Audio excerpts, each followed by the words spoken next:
Oh, now we're live. All right. Perfect. Welcome to Los Tres Caballeros, episode 1. As you notice, there's only two of the Caballeros because Ozzy had to go and do stuff. He'll be joining us later, He so will stay tuned. definitely. I think we should probably put the link out Yep. on our Twitters and such. But yeah, so this is our first podcast episode, and hopefully the first of many. I'm Ernest, and as you can tell, I am not Latino by birth, But and but in his heart, he's a Latino. exactly. Except I still need to work on my salsa before I can get my official card. If I can't dance the salsa, if I can't dance, I'm done. One no fuss. but actually, no. We forgot, and this is Eduardo, And I'm and Eduardo. and thank you very much for co-hosting with me in that, and same to Ozzy when he decides to join us. Thank you for inviting me. No, man, no, we had some good times on some Little Llama streams, and we generally have a similar political view. So I mean, I thought it'd be an interesting combination, Yeah, and plus we've shared some pretty good memes. exactly. And Hey, speaking of Llama, I have to do this because she is this new podcast's official cafecita. So I'm gonna do this very quickly so I don't get a copyright strike from YouTube. This is for you, Llama.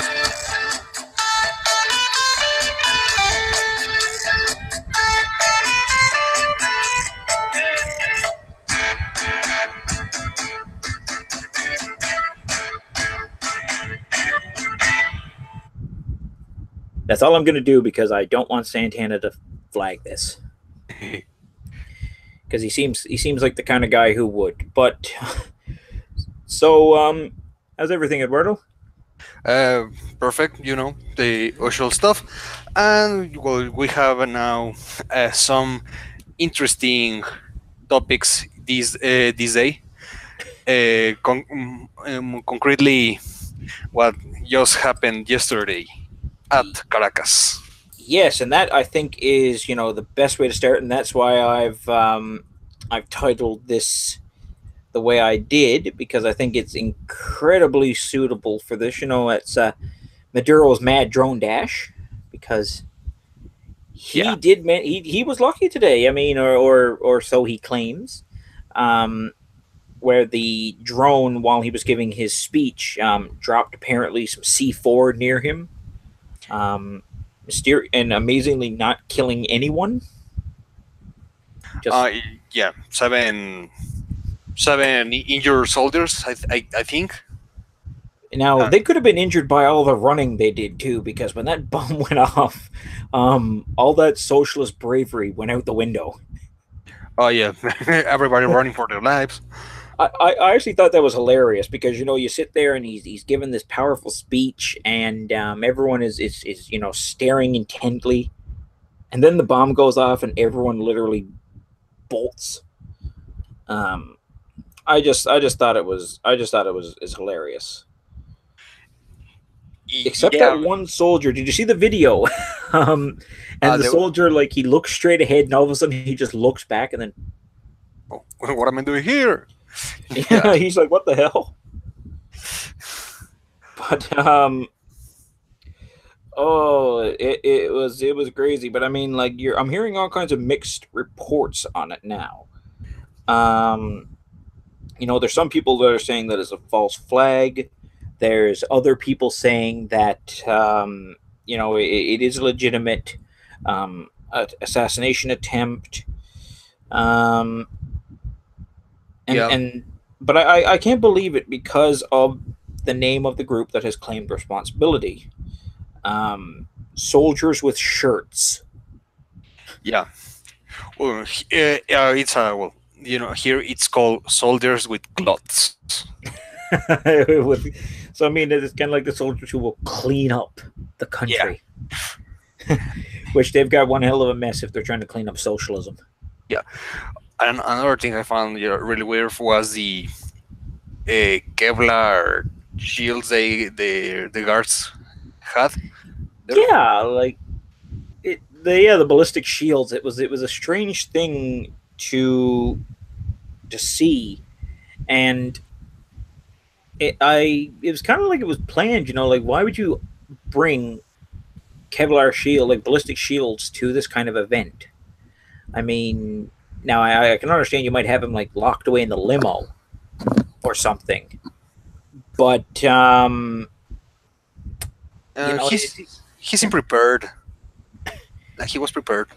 well, I mean, he didn't. I thought it like if it was unprepared, he would have had a different reaction too, because I mean that like his wife kind of freaked out. Celia was just like she was kind of panicked, and he looked scared for like a flash of moment, like he kind of had like a startle from it. Um, but the funny thing is, if you listen to the video, like why? Because he's still on mic when it goes off, and he's like everyone run to the left, run to the left, and it was strange because I mean like it seemed like a very bold assassination attempt and also almost very cartoonish. Yeah, Like it seems like something that Wile E. Coyote would try to do to kill the Roadrunner, like a drone bomb. Like, are you telling me that in this giant parade full of soldiers, nobody seemed to notice the drone carrying the little metal bomb with the fuse like smoking out of it? Well, I know it's not like that, but you know what I mean. yeah, It and it was as they said C4, not like it's not like it's an easy thing to come by. Yeah, no, I mean that's military grade hardware. I mean that's military grade explosive. You don't just buy that down at the Mercado. Yeah, So it now it has to be come from military stocks, which also surprises me because I'm surprised Venezuela still has bullets. I mean, you can't even get a Snickers bar in the damn country or yeah, Nutella. But I'm sorry, man. Go on. yeah. I was looking for this tweet from the Associated Press that says from yesterday's alleged assassination attempt on Maduro, that says breaking: firefighters at the scene of explosion said that Venezuelan officials call an attack. No, of explosion that Venezuelan officials call an attack, dispute the government's version of events. So Yeah, they said it was I seen that one earlier too, where they said the pipe or tank blew up in one of the houses nearby or one of the buildings. yeah, so that's something to another thing that should be taken into account for a situation like this. I mean, the the government is well, firefighters that work for the government that is claiming an assassination attempt on the president are saying that, well, it maybe it was just an accident. Well, I mean, now that could be too, but I mean, at the same time, you've seen the images of some of like the Bolivarian National Guard, with like bloodied faces and things like that. So I mean, um, that could be from like debris from the building when the tank exploded. It's really hard to say because I mean, I've only seen like one video of it, and then that video was just Maduro talking, and then looking up, crapping himself, and then kind of like the whole thing just descended into chaos. Yeah, But the weirdest part of that whole thing was the end where the unicorn. the horse, yeah, Yeah, cruising through the screen. that was just the icing on the cake. It was just a really weird turn of events. I'm really confused still. Um, but I mean, I guess in time we will get more information, hopefully, or we'll just see a lot of people get executed as an excuse because this could be like we were discussing off air where what Erdogan did with the false coup where he essentially did seize power. Yep. And but I mean the funny thing is I mean but that also would make sense because Maduro doesn't need to do this anymore because I've got friends in Venezuela and you right now They don't need a reason to take you away. They just come, they pick you up, and that's it. You're done. It's game over. Yeah, and also they it's not like there are people there in Venezuela that would like to that well, that lack motives to attempt against the president's life. People is starving, and yeah, and they are well really mistreated by their government. So, Oh, yeah, definitely. and if they want, I don't, but I don't think it was something that came, from the people. No, I don't think no, not much people in Venezuela can, smuggle a drone and C4, like, and make an attempt on the president's life. No, no, you can't, because I mean, like, you look at the average earnings of a Venezuelan. They're not that much. These people can barely buy food, let alone a drone. Like a drone is going to cost you like hundreds and hundreds of dollars. And so unless somebody's saving like a lot and over a long time, yeah, it just doesn't make sense. So I think we can rule out your average Venezuelan. This has to be, either an accident that they're turning into, and they're using as optics, or it's literally just a false flag attack. It's the only two solutions I can think of right now. Or uh, I can barely hear you, man. I think you're. I'm here. I'm here. Oh, sorry. But it. Oh, sorry. Go on. No, as you say, I think honestly it was a false flag attack. The only person that have something to win for an attempt like this that actually failed was Maduro and his regime. No, it is, and I think though that this is actually a really sad time for Maduro, because I mean it literally shows um, essentially the end of the regime. I think, because I mean it shows that it's failing, and in order to keep it up, they need to do this. They need to keep on coming up with reasons to maintain power and to extend their grip into society. And he might just say now, oh, because there's these imperialist elements, including for some reason the president of Colombia, um, which is sad because every decade Colombia gets blamed for something. In the last like 30 years, they've had nothing but a bum rap from like FARC, Escobar, Yeah. more FARC, um, No, and praying mantises. I don't know. remember that, well that at that time, well, Hugo Chavez was still around. Um, that some Colombian military were chasing some FARC and Oh yeah, drug yeah, lords, I remember that. and they went. I think it was. Uh, they couldn't continue the pursuit because these rebels, if you want to call them like that, entered to Ecuador, so they bombed the hell out of them. And well, uh, it was in Ecuador was still this guy Korea, Correa. yeah. Yeah. So Hugo Chavez made a show about his typical show Yeah. of political persecution in Colombia and the imperialismo Yankee and all that stuff, and move some military units to the border with Colombia, almost like if threatening war. Yeah, but like they do that every now and then. I mean, you look at like the other thing Venezuela does lately is, I think, or I've heard the conspiracy that they're going to invade Guyana as well, because thanks to my British ancestors, haha, they there's a weird situation there. Like I can't say it right. Guyana Esquiva or something like that. Or Essequibo, yeah. Essequibo, yeah. That's then there's this weird dispute that should have been settled a long time ago, but it has not. And I tell you the truth, if Maduro invaded Guyana, I think there wouldn't be a problem because Colombia is still worried because if he wants to, he can stir up FARC. Which I mean is not that hard. You just give them some rifles and tell them, communism is around the corner.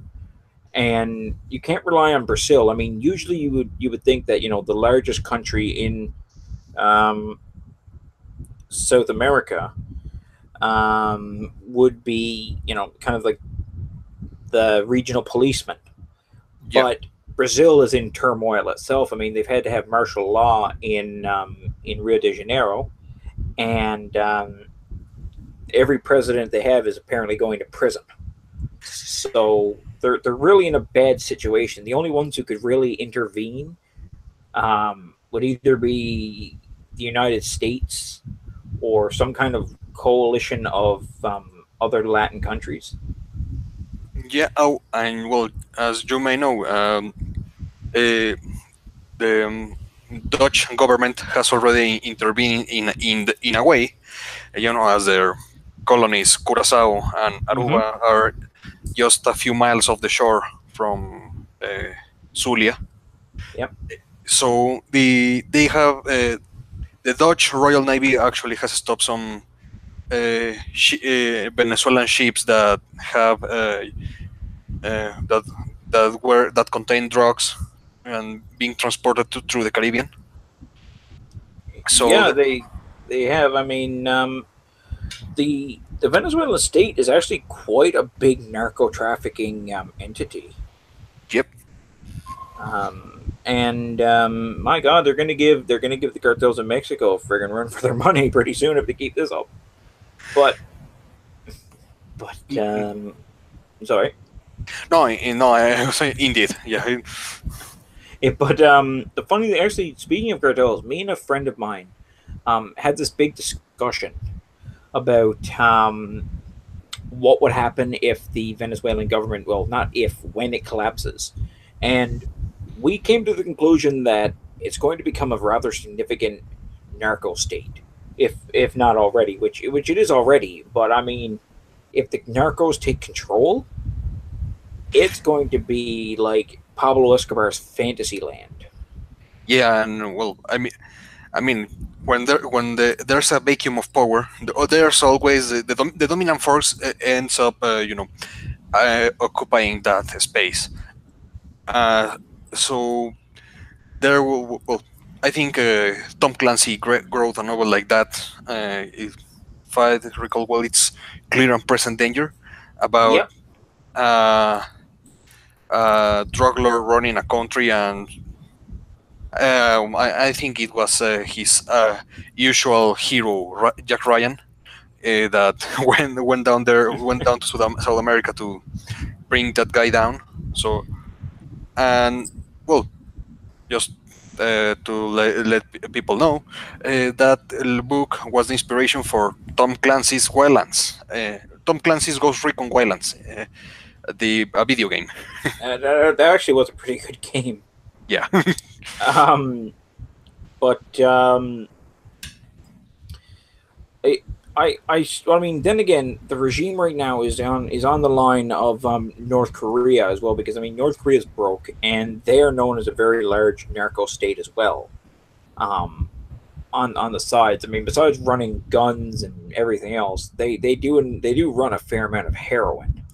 Um, so it would make sense that Maduro, looking for capital, is going to go for drugs. I mean, it's a perfect place. I mean, a state sanctioned narco state is a blessing for the cartels.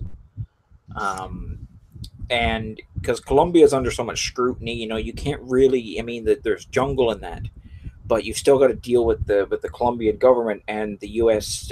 DEA.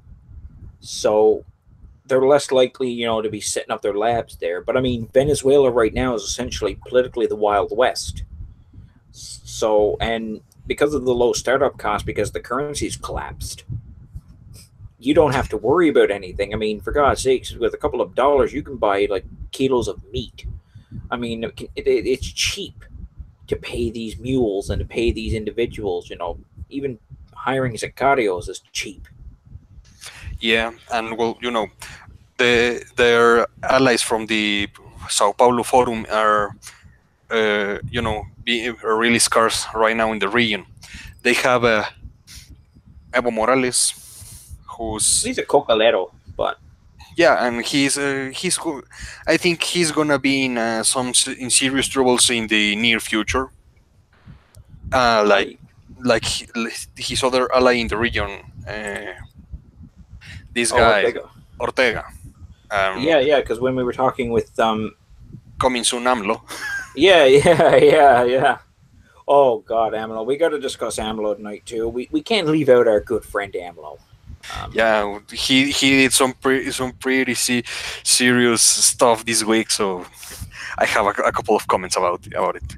And like, well, I mean, the same thing with my country. We're starting to talk about the inheritance tax.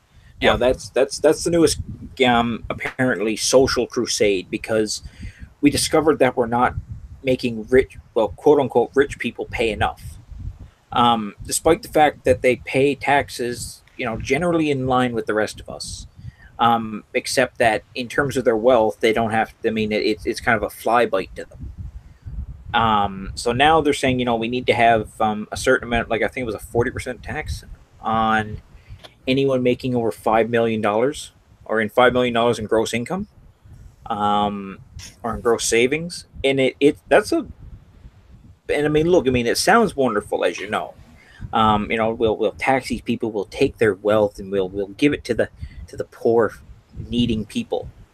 But yeah, that's how it starts. It starts with someone making 5 million, and sooner or later they're going to realize that the government's going to start taking this money and spending it, and then they're going to say, "Well, we need to pay for more social spending. Let's drop this down a bit." So instead of the families who make 5 million or above, it goes down to the families making 3 million, 2 million, 1 million, half a like three quarters of a million a year, quarter of a million, down maybe you don't know. It could be someone who has maybe $40,000 in the bank, and then when he dies, the government says, "Listen, we need 20% of that. Give it." yeah, and well, the rich people actually, what they will do at the end of the day. They will make a trust fund for all their put all their stuff in there, and they will live off it. Yeah, But or people that they'll also do they'll move their money to another account. Like I mean, look at the whole an offshore account, yeah, yeah, look at the whole thing with Fonseca, in in Central America. There, they had that the Panama Papers. yeah, So I mean, they're just going to move their money offshore. exactly, yeah, So, and I can't blame them if you can afford to do things without completely being illegal. I can see people doing it. Um, it's like it's a loophole that you can exploit, and if people don't like it, well, change the law, close the loophole. But they won't, because half the people who want to pass these inheritance laws are going to move all their money to the offshore accounts because our our prime minister is loaded rich. He's a multi-millionaire because his dad was prime minister and somehow amassed a serious fortune. And then the minister of finance is from a wealthy insurance company family. He's hmm worth, I think he's worth like 100 or 2 or 300 million dollars. Um, and apparently there was a scandal a while back where he changed some rules on finances, yeah, and didn't have his money in a trust fund, or in a what's it called there, a hedge fund, no, as well as what it is that he has someone else making the choices on his money. I forget the name now, where he took away all his control over it and he gave it up to like a blind trust. That's what it was. oh yeah, He said, no, I'm not putting it in a blind trust. I'm not going to do that. I don't need to do it because I don't get involved with my money. but And he did then it. He kind of did. I think he kind of did. I can't say for certain because I don't want to slander because I don't have the news articles in front of me. But there was a huge dispute, and when the opposition tried to bring it up, because in the parliament here you have immunity when you say something, um, and generally it's like that everywhere, except everywhere else they'll beat you up inside the parliament. But here, one of the finance critics was just like, well, listen, this, and this seems a bit fishy.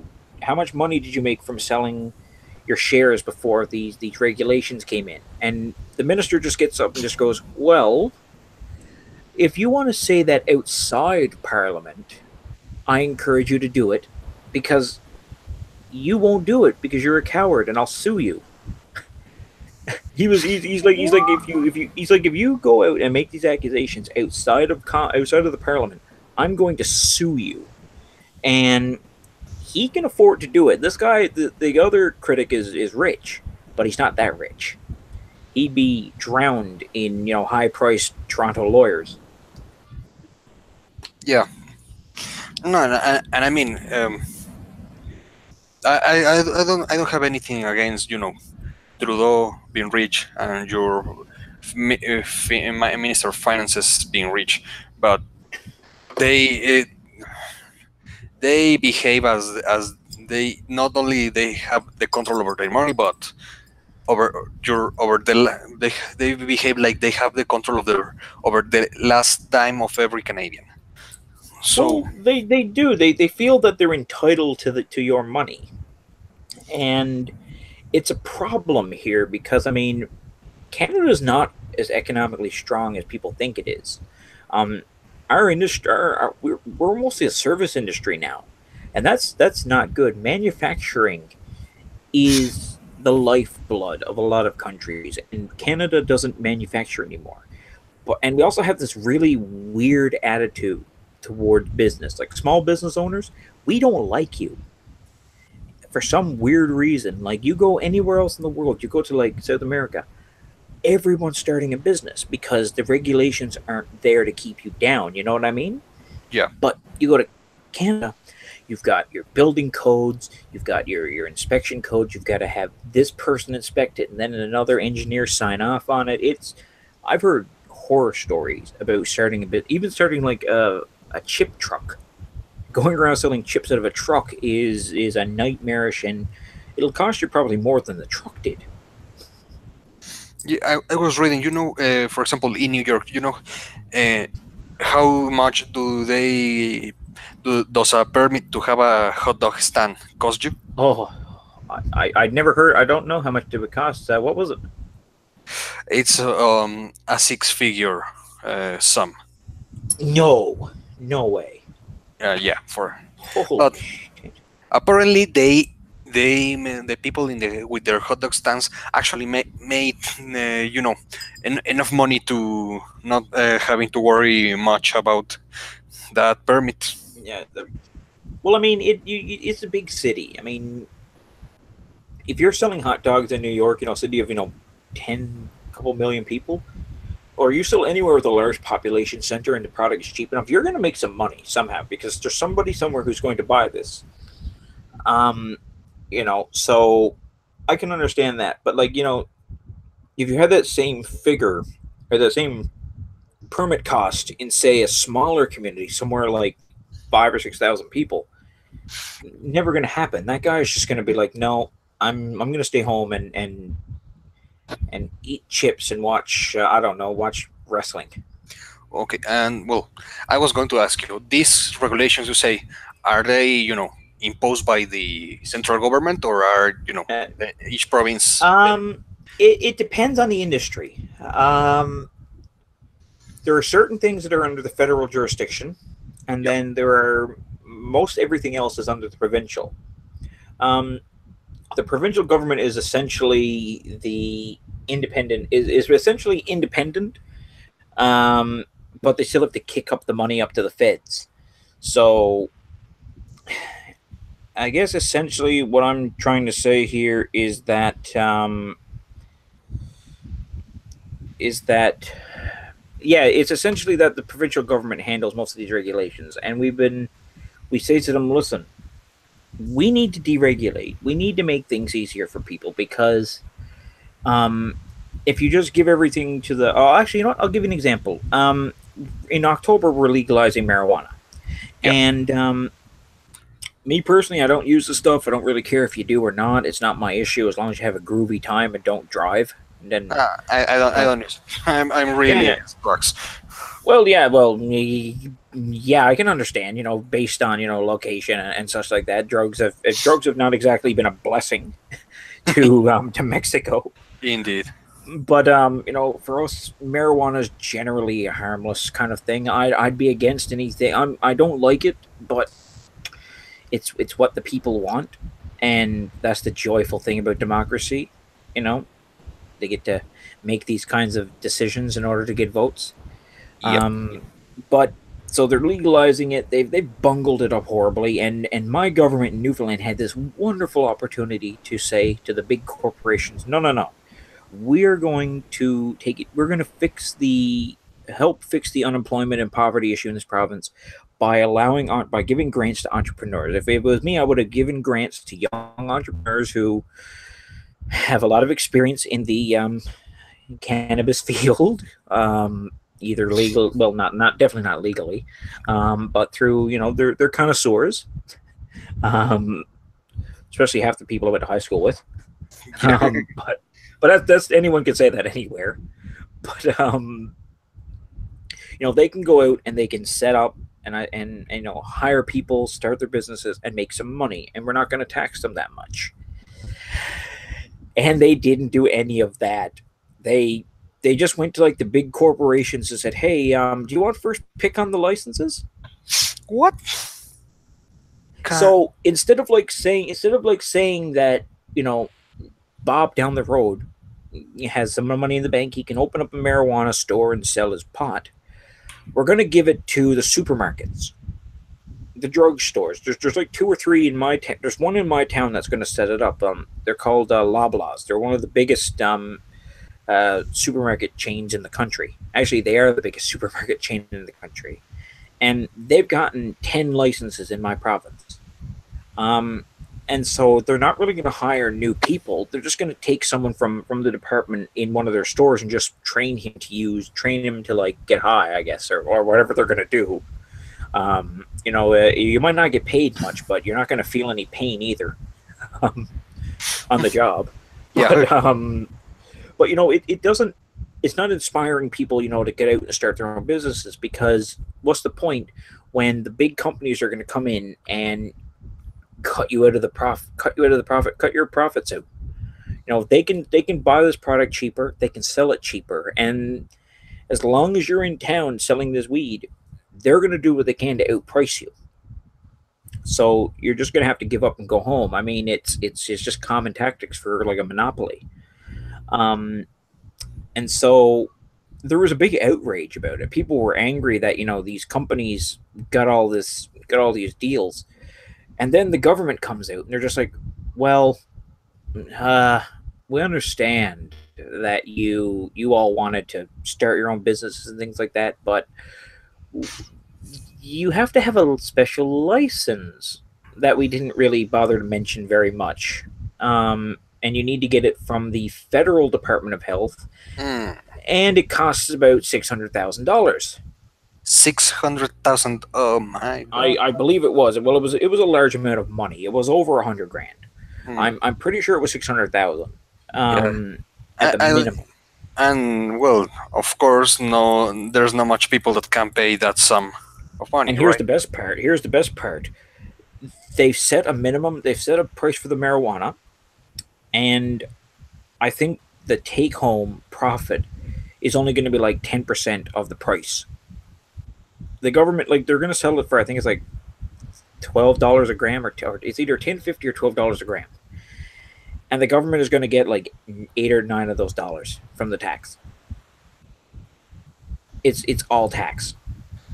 Well, So it's yeah, there will I mean there will be demand. I mean, for that kind of thing, there's always demand. there is, but the thing is that the black market is still going to flourish because one, the police are going to have the biggest issue. How are they going to know, you've got your store pot? How do you know you got it from the store, or if you got it from, your buddy? Yeah, That's they basically will stop arresting people that Oh, so you have a 200 kilos in your trunk of marijuana. Well, yeah, oh go on. well, Yeah, yeah, yeah, maybe you got it on the store. yeah. You got a receipt for that? Oh, it blew out of my hand. Oh, okay. Have a nice day. Enjoy your weed. Yeah, exactly. Just starts playing Cypress Hill as he drives past. Insane, Um, insane in the head. oh, insane in the membrane. Yeah. But yeah, but well, I mean, the rules are really weird. Speaking of that, actually, the rules for this are strange. Like, you're not allowed to smoke it in public, which, let's face it, no one's going to listen to. Um, and you're not allowed to smoke it while driving. But once again, unless you're like swerving into traffic, the police generally aren't going to stop you and check. Um, and it's all these weird things that they haven't thought it through. They're kind of thinking of it like what you would expect like a senior citizen to imagine. Hmm. Um, oh wait, Yep. no wait, did you? No, I thought that was Ozzy for a second. Sorry, I thought he was messaging on the side chat, but Oh. because he's still busy, probably polishing the Hoa scarf Indeed. and keeping it nice and clean for Llama to sneak up and take it. Um, and actually, some little llamas in the chat. Where's your capitalism license? It is gone, unfortunately. I traded it for some Maduro memes. But So you're investing in the meme economy? listen, I'm a major shareholder. Oh. That's one thing I'm weirdly known for is making weirdly good memes about Latin America, even though I've never lived there. I've got this weird meme. I'm like the meme messiah. Yeah, there are like there and well, there's a lot like memes here. Well, in lately, well, we have also made our calendars like well, this month we have this and during, well, they come and go. I mean, and sometimes at the end of the year, there's always someone that makes the calendar. Like this year, we had the well in January we had this meme on the as the one that everybody was using, and for all the year, and then uh, last year at the end there were these guys sharing images of that same calendar with 12 random pics from the internet saying that, well, get, be prepared, this gonna be the memes for the next year. And and everybody was, oh, I, I I'm I can't wait to see what's the context of those memes. Of course, they those weren't true, but it was a nice laugh. Well, the best laugh I ever had, and this might be sound kind of cruel for me to say now, but we had this finance minister here in Newfoundland. And get this, usually you would want your finance minister to be, relatively well educated, because I mean, an economy is a rather complex thing to juggle, as well as your province or your state or province's treasury. You'd want to Yeah. take care of that. We installed a woman who owned McDonald's. She owned a couple of McDonald's restaurants in the capital city. Now, you would think she was educated, but she wasn't. She had a high school education and had spent the majority of her life working at McDonald's, rising up the ranks of the McChain, moving up the McLadder until she somehow got the money to buy a McDonald's. And then, as you can imagine, McDonald's is not a hard company to make money with. I mean, you just set up the shop and then burgers come out and people eat them. Yeah, And there's so, I always a mean, market for that. oh yeah, yeah, and I mean, they've got a system set up that enables you to make money. So it just happens. But either way, she became finance minister when it turned out that the province was essentially bankrupt. Like we owe like $14 billion, and Oh, it's going up every year because we built this giant hydro dam that it didn't turn out to be the wonderful benefit that it was going to be. We were told essentially that we were going to pay a lot less for our electricity every year, and then we were going to sell all the extra power to the states and become rich, and everyone would just pretty much drive around in a Porsche, exactly, but close enough.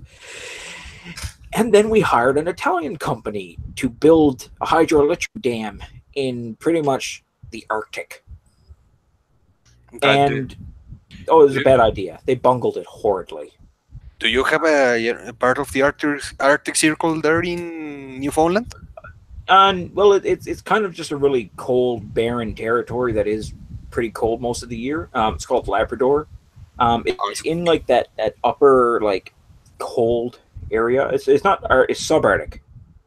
Oh, Like it's just yeah, it's just before you get there. So I call it the Arctic because it's just cold and the Canadian Air Force usually uses a bomb testing range, or for flying because they have an air base there that they use for like doing like training in that. And for some reason, it keeps killing all the caribou. oh, Um, with like the noise and that, I guess it stresses them out and they die. Plus overhunting, but that's a whole nother fun story. Um, but yeah, they've got this. They built this dam, and they're still trying to build it. We were supposed to have it done last year, and it's only like 75% complete, or 75 or 80%, and it was supposed to cost like 5 billion, and that ballooned to like 9, and then kept going up.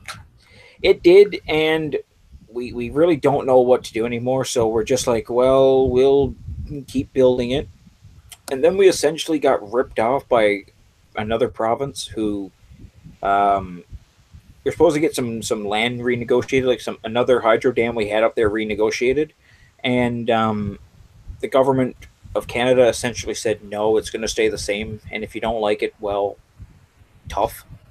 So we got screwed out of like a couple $1 billion a year in revenue, or I think it was like over a couple of year period. We were going to get like so many billion, and we really needed that cash. We were shutting down libraries. It was where that broke.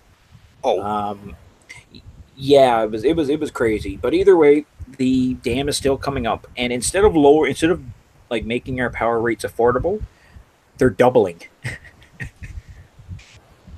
So to pay to the pay cost the of rate, you. yeah. And the other problem is that our electrical grid is essentially a monopoly. There is no like multiple companies. There's just one company that Same does the here. distribution. And oh yeah, yeah, I've, I've heard of. I think they do have an electrical monopoly in Mexico, don't they? Oh, and Yeah. there he is. Hey, Ozzy. Oh, you Did there? you have fun polishing the Huascar and getting it ready for me and Llama?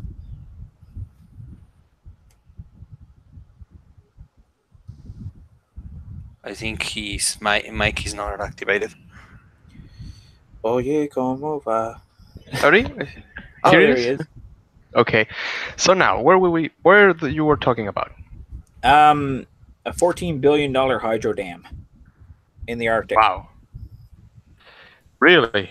Well, That seems quite subarctic. expensive. Yeah, it is. If they did it in South America, they'd probably burn it down and like destroy it, Hey, and then set the offices on Probably. fire in a looting frenzy. Yeah, probably. Here we just complain on Twitter and then move away. So we solve our problems. Yeah, it's very simple. I mean, think the problems here in Latin America seem to be sometimes over exaggerated. I don't know. Well, remember that time that El Chapo decided to pull a Mario Kart 64 and just like get out of prison? That was kind of a big deal.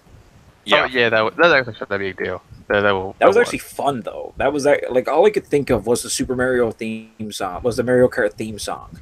As I just imagined like this short little Mexican drug lord ride away in a tunnel. In a motorcycle down a tunnel. Oh Yeah, man, probably. that was glorious. That was the most glorious thing I've ever heard of in my entire life. Like they should have just gave him amnesty based on the creativity.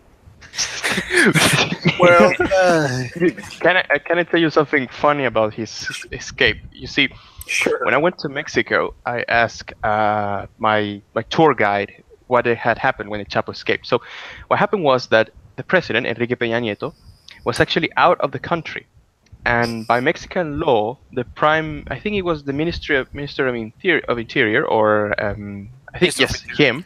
Yeah. Yes, he has to stay on the country while the president is not home. He was with him in Britain for a state visit.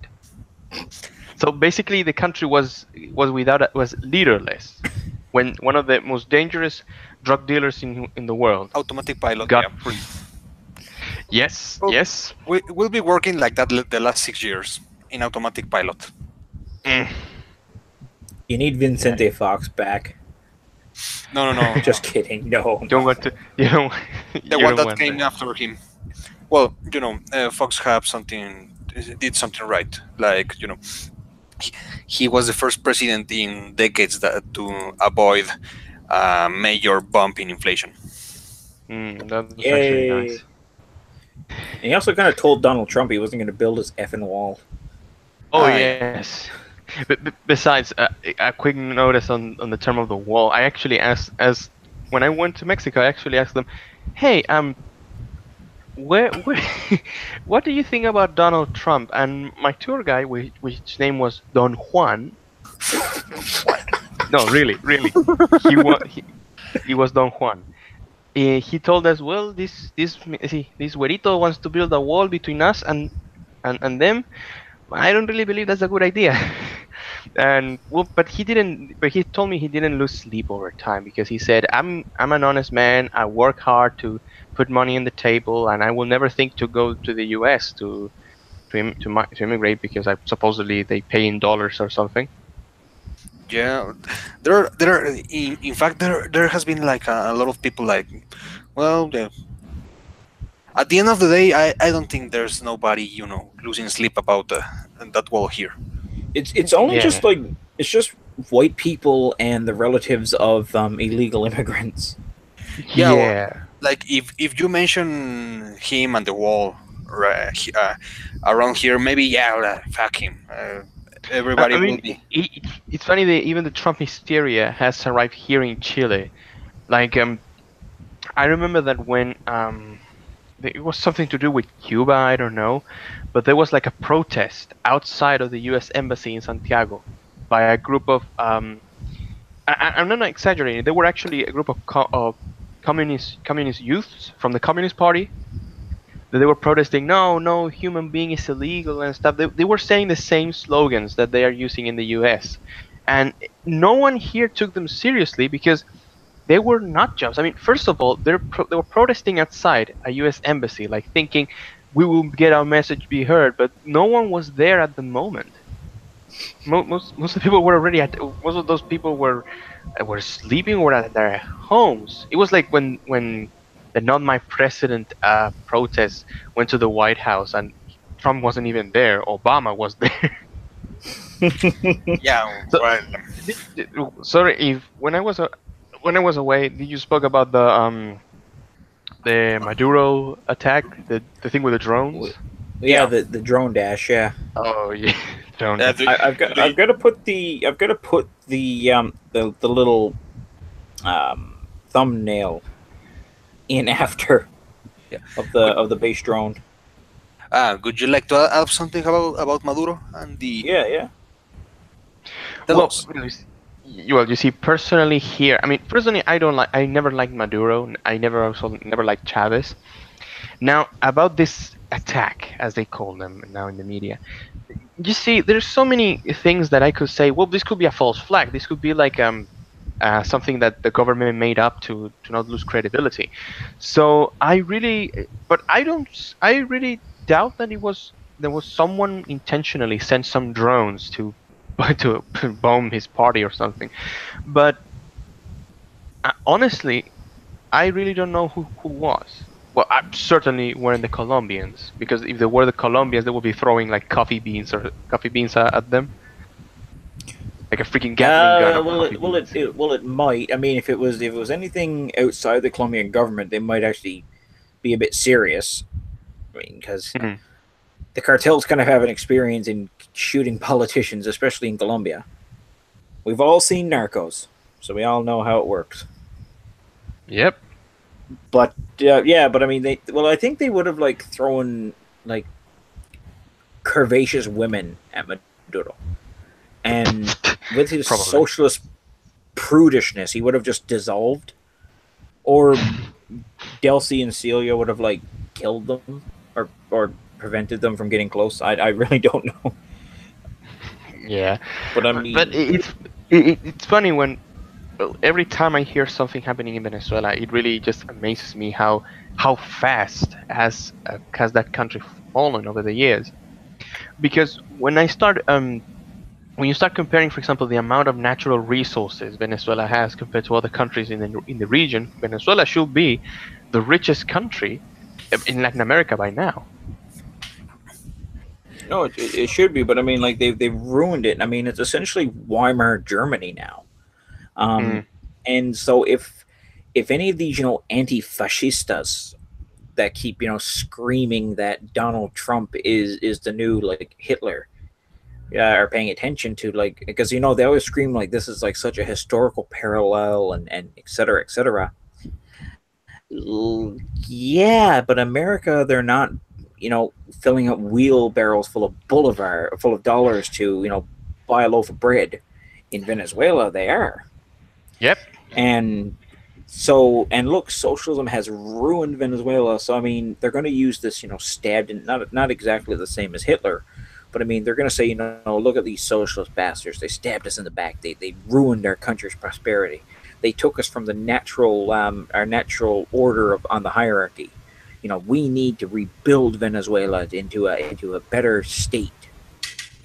If you think about it, that would actually be plausible, because you've got an enemy. So I mean, the Nazis had the enemies. They had the Jews, they had the people who made them sign the Treaty of Versailles, and so what's Venezuela going to have? They're going to have the socialists, who are the ones who are essentially they're Jews. They set them up to fail, and then they're going to go after, of course, the West, of which everyone always does, because they need the two enemies. They need the enemy within and the enemy beyond our walls. And so, who better than, of course, America? So it'll keep This is America.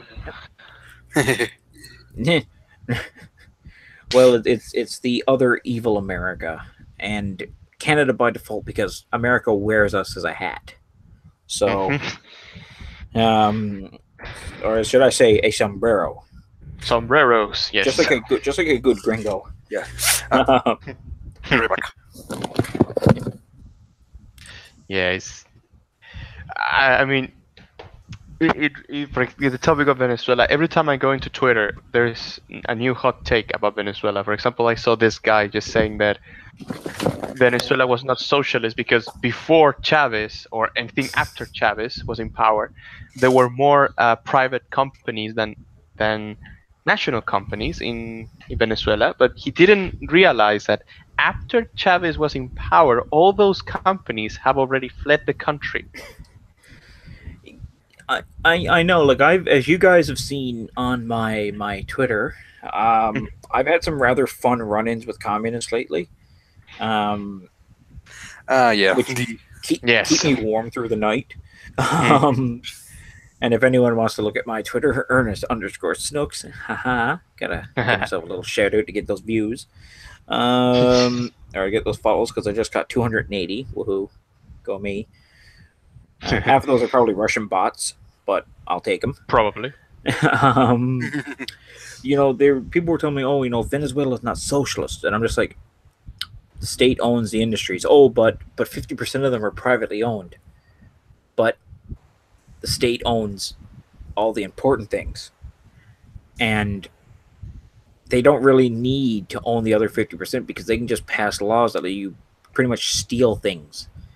Because a friend of mine was telling me that they have this thing there, like just before Christmas, where they'll go in and make the stores sell clothing for like 30% of the price, if that, and you have to do it. So essentially, people just come in and just steal shit and walk out the door because some of them don't even pay for it.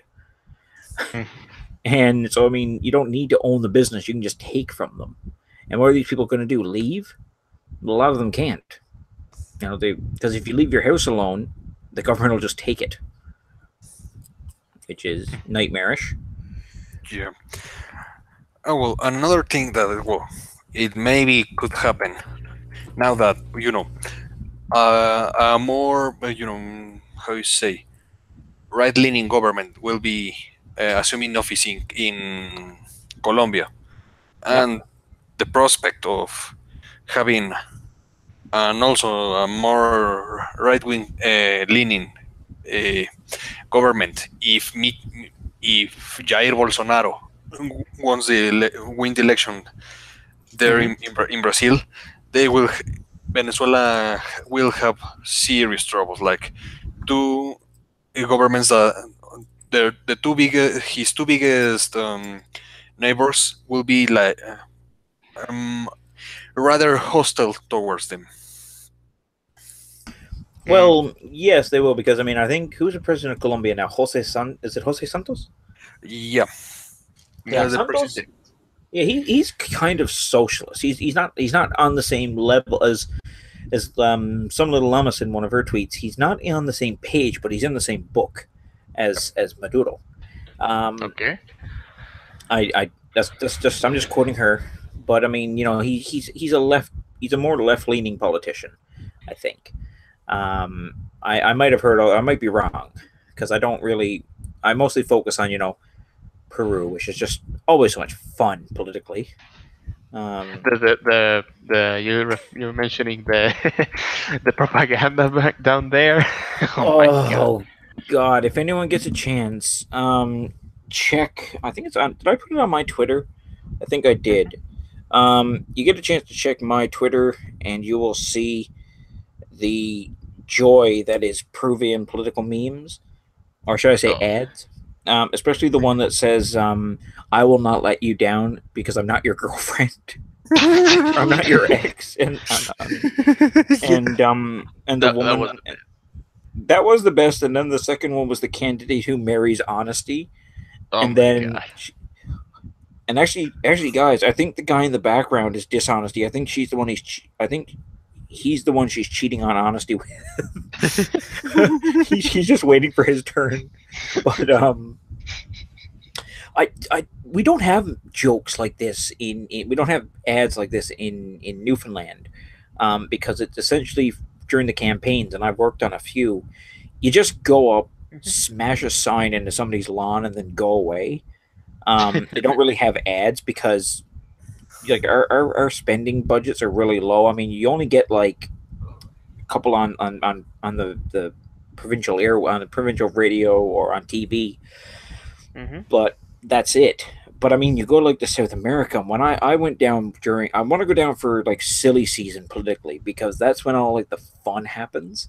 I Mhm. seen one candidate for mayor, I think of Callao, in Lima, trying to do this really cringy Wait, who's salsa playing Age dance. of Empires? Uh, I'm, Hmm? I'm sorry. I heard a sound. Someone is playing Age of Empires. No, go Ah, ahead. no, sorry, my ringtone. Oh, you got some Actually, villagers needing to work. I was I was that, recruiting some people. that's a very imperialist. Oh You're putting yes, very. that's how the coyotes work. They just push that button, and Yeah. people are getting ready to go over the border. But no, I can't say anything. My ringtone is the theme from Narcos. The song? Yeah, that's a good song, man. That is. Yeah, I like it. The funny thing is, My it's written by a my. Brazilian. Really? Yeah, what's his name is Rodrigo Amante is Brazilian, Ooh, Mm, and actually amazing. the guy who played Pablo Escobar is Brazilian too, Oh yeah, yeah. he Yeah. appears on and he's this also movie. like a hardcore communist. Really? Really? Oh yeah, I think he's doing uh, a movie because a friend of mine is Brazilian, and I was saying like, oh, this is a good show, and he's like, yeah, I'm not watching because I hate the actor who plays Escobar. I was like, well, why? He's like, he's doing a show, he's doing a TV movie where he glorifies like this violent communist. And I'm just like, But the okay, actor Wagner Moura. Moura. Yeah, Moura. the first movie I saw him was this Tropa de Élite Oh yes, I watched it. I watched it. It's a yeah, very yeah, good. that It's a about good the film. only Brazilian Pope. movie I've seen is Ciudad de Dios. Daddy to do. Oh, yeah, that's a Oh, badass film. That is a good movie. yeah. It's a very good film. I think everyone should watch it at least once in their lifetimes. Oh yeah, no, Because you see, not many people know that about the favela. I mean, they all hear, oh yes, the Rio de Janeiro is so beautiful and stuff. They don't know the ugly side of Rio de Janeiro. And in fact, there's a very interesting symbolism in the film that just now I noticed. So the film is set in Rio de Janeiro, right? mm-hmm. We never get to see the Cristo Redentor, the Christ Redeemer, the statue, the symbol of Rio de Janeiro. We never get to see it in the film. You're right. And yeah, and you know why is that? Why? Why? You see, when C pequeño, Lil C goes to meet this like shaman in the cemetery, come to the city of God, but God has abandoned you. And that is a line that it really echoes all throughout the film, because these people don't have no one. They have only themselves. And taking away the Christ is like a way to say that God, this maybe this city is called the city of God, but God is in no one side in this fight. They have been forsaken. That's the meaning of the why they don't show the Christ Redeemer. And in fact, I actually think that I think what the director said that he took it out deliberately because it's a symbol that these people have no one to go, no one to cry. I think this now sums it up. 1 second. Congratulations, you are now woke. Yep. Yeah, Google. I love Google Translate. I love it. Especially when I do like the robot voice. I was gonna try to do it Australian, but I can't. But no, it's a great movie. I haven't seen it in a while. The only other movie I saw before was that one Benicio del Toro, Che, which I watched like 15 minutes of it, smashed it, and then threw it out my window because I thought it was just garbage. Yeah. Well, another good movie from Brazil that I saw was Carandiru. Oh About yeah. that riot in a prison. It's I haven't seen that one. I don't remember that one. Now the closest thing I had with like Brazil the last time was when I played SOCOM U.S. Navy SEALs, and they had like that weird Brazilian like rebel group, and you had to go and like blow up you had to take the hydro dam from them or something. That was You know, speaking of that, I remember that when I was a boy and I started playing video games, one of the things I mentioned to myself was, will they ever be like a game set in Chile or something? And there actually was a game set in Chile. You see, there was this Call of Duty, which was Call of Duty Ghosts. oh yeah. It's The story is very basic. So what happened is that there was a huge war in the Middle East, and the oil fields were completely destroyed. And the only country in the world that had access to great oil reserves was Venezuela. Venezuela allies itself with Chile, Argentina, and Brazil, and creates basically an ethno-state in South America, the Federación, as they call it. And in one of the last missions of the game, you need to fight in the Atacama Desert. And I was like, oh, cool. I mean, the Atacama Desert has such beautiful sightings. Now, the moment I step into the game and the gringos are unleashing everything they got, the tanks, the planes, and all that stuff. The funny thing is that that desert, it was very green. It had too much plant life, I say, which is funny because the Atacama Desert is known because it never rained. Yeah. And the second part is the most funny. There was like a Grand Canyon in the middle of the fucking desert, and I said, "What?" There was this train going down. I was, "What the fuck is this?" And Proving revisionist history. That's what it was. probably. And then I think to myself, you see, I remember also that I saw a list that some people I think some Chileans made, showing all the times Chile has been depicted in video games. And one time there was it was like a very old game from the 90s, about a racing game. And in that racing game, supposedly there was Valparaíso as a racetrack. The funny thing about it is that all the surroundings was a jungle with Mayan pyramids. I'm not joking that it was supposed to be Chile, but it was like Yucatan, and it was like, what the fuck?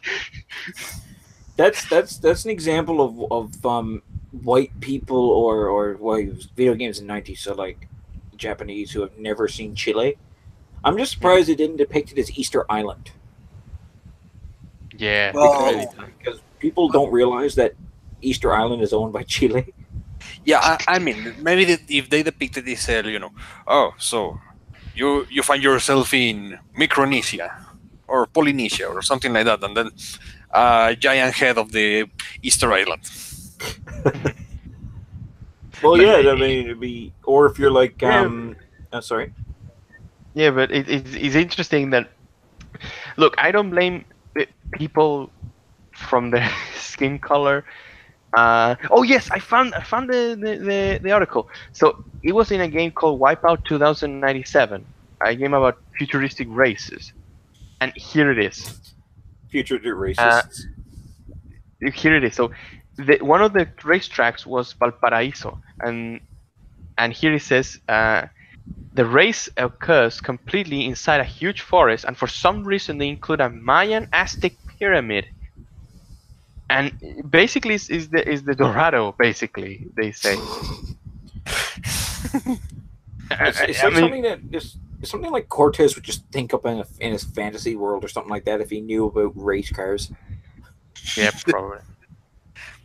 And actually, I just started reading this book from the Conquest. It's like the what is it there the Conquest of Mexico from the Aztec side. Broken Spears, it's called, and it's actually really good. It's by Miguel Leon Portilla, and it's actually pretty amazing. So that's my book pick of the week, by the way, for anyone who's listening. Okay. But I'm sorry for rambling on though so much, guys. But I'm sorry. this is actually turning out to be a lot better than I thought it was going to be, and I'm glad because like it's a first try. We'll improve over time. We'll figure it out. We'll get some sound effects, some stream labs, Patreons. We can all like become rich, like Count Dankula, but without all the notoriety and we need you know what we need? We need a pug dressed as Pinochet and throwing commies out of a helicopter. That's the way we can win. No, we need one for each of our 3 displayed nations. We need like a Chihuahua as Santa Ana. Okay. or as except no, actually that'd be cruelty. We have to cut one of his legs. We have to cut the leg. We could have one. We could have like a Shih Tzu as Fujimori, or I should say a Greyhound as Trudeau. Or, I keep forgetting I'm not Peruvian. I started thinking about what if Labrador? probably That would be good, but a Labrador is an intelligent animal. Thank you. I started thinking about oh yes, so how will it be if Trudeau goes to I don't know, like a Latin American country? And he does the dress up. I did a meme about that a while back. I had this picture of it was like from the 16th century. It was like the conquistadors like showing up to the Aztecs, and I just like photoshopped Trudeau's head onto it. And I was like, Justin Trudeau wears traditional Latin American clothing when visiting Peru for the Summit of the Americas. An Inca. I had him as the conquistador, and it was just like I'm being cultural. Because I mean, the problem with dressing up. that, and I think we should very cover this up because it has very few to do with Latin America, is that look, if you're going to go dress up as someone else's culture, as we would say, you should really go like decent, because when he went to India, he looked like someone out of Bollywood. Yeah, really flashy. Yeah, and he had the face like, I'm doing something nice, I'm doing something great to help these people, and I'm like, no, what you're doing is embarrass yourself. I mean, what you have. Well, here's the thing, though. His pants were worth more than like 3/4 of what the area he was in earned in a month. Yep. He's wearing like $20,000 shirts, and I'm just Hey, like, since we're speaking about money, and something I've seen regularly, for example, here in Chile, because we know about money, I wanted to tell about an event that happened, I think a few weeks ago. So a few weeks ago, there was this feminist protest on Santiago. The protest was inspired by one on Argentina, in which many women from college went out into the streets to protest for safer laws about abortion, because, as you know, Chile is one of the few countries in the world in which abortion is completely illegal. Yep. So what happened? What? It makes you think. I wouldn't think So that, because Chile seems, because with. Oh, sorry. I'm sorry. Go on. Yeah. So sorry. So what happened was that they took every symbol that the feminists in Argentina use, like the same, because in Argentina they use green, like this green handkerchief. Yes, green kerchiefs, and they're using the same here. The funny thing is that they have no symbol whatsoever. So those kerchiefs being green, they're basically there's basically no reason why they're green. They're just green. And what happened after the protest, which I will send you some pictures later because it is fucking funny, was that the story said this: 3 feminists were stabbed by unknown people after the protest. Now, this was the only information that we received when the event happened, and feminists already were running wild, saying, "Oh, they hate us when we are together. They want to kill us," and the typical stuff. Now, of course, I felt, "Oh my God, but this is horrible." Now, they supposedly, the media start to lay the blame on a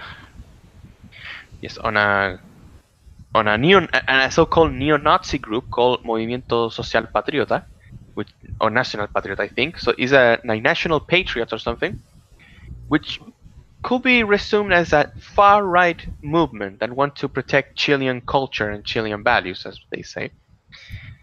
What's funny is that they had nothing to do with the event. What happened was that these 3 women went away from the protest when it already ended, and then a guy, a flight as we call, so a lowlife, wanted to threaten her, but I think it was he wanted to rape them or something, and he stabbed one trying to steal one of the girls' phones, and then he fled. Only one of the girls was stabbed, and he had nothing to do because they were feminists. It had to do because the guy wanted to steal her phone.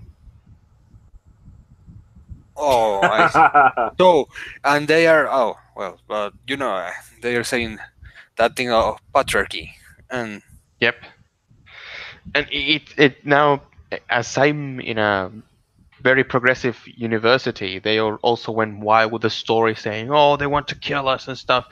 And I was there thinking, look, first of all, I acknowledge that it was an event that I don't want no one to happen. I mean, I know, they're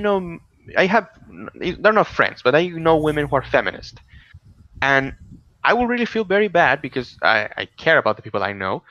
If something bad happened to them, of course, if a guy stabs them for the political beliefs. But personally, I say I need more information because the media start running this as the reason why we need feminism. No, what happened was that you need better security around your events, and but these feminists didn't care, and they're still going on. Funny thing is that my college is still a strike, still controlled by feminists. We still haven't been able to return to class, and it's funny that this fight for abortion, I think it will maintain the takeover by the feminists on my college for at least a few weeks. Oh, Ah. Only thing I can say to that man is, Get to the chopper, choo choo choo choo. Yep. but yeah, it's a strange situation. Can you guys still hear me all right? yeah, Yep. I hear you. Okay, I didn't know if I sound fair. If I do, let me know. My microphone's got some problems. Okay. But we have this problem here to an extent. Like speaking of universities and things, we have like a lot of foreign students coming in, which I mean is wonderful. I like it because I mean they have to pay a little bit more, but they get a good quality education. And Uh-huh. then an Ecuadorian came, and she's like the most privileged person I've ever seen because she comes in and she's like, I think that the government of Newfoundland should pay for the education of everybody. Huh? I'm just like, I was like, What? okay. She wants the government of Newfoundland to give not only Canadian students free education, but also foreign students free education. And she's like, and then she goes on the news. She gets interviewed by the news journalists, and she's like, "Do you really think I live here because I like the weather?"